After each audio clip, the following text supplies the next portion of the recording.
একটা খুব সুন্দর ঘরোয়া টোনার তোমাদের সঙ্গে আজ শেয়ার করছি।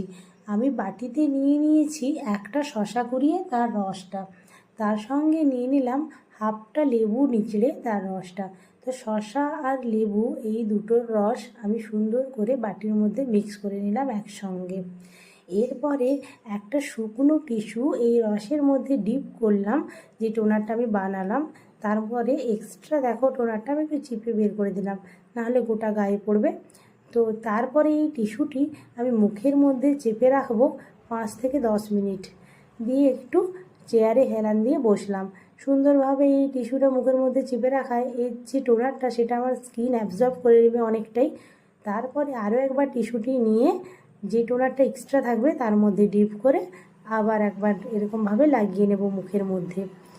আর একবার লাগিয়েও 5-7 মিনিট রাখলাম। মোট 15 থেকে 20 মিনিট রাখাই কিন্তু এনাফ।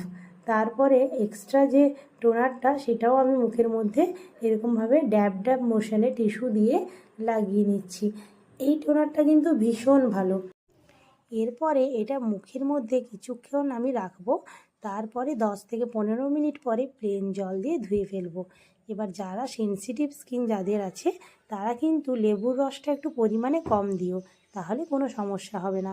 আর যেহেতু শশা আছে তাই যাদের র্যাশ আছে তাদের জন্য এটা কিন্তু খুব ভালো।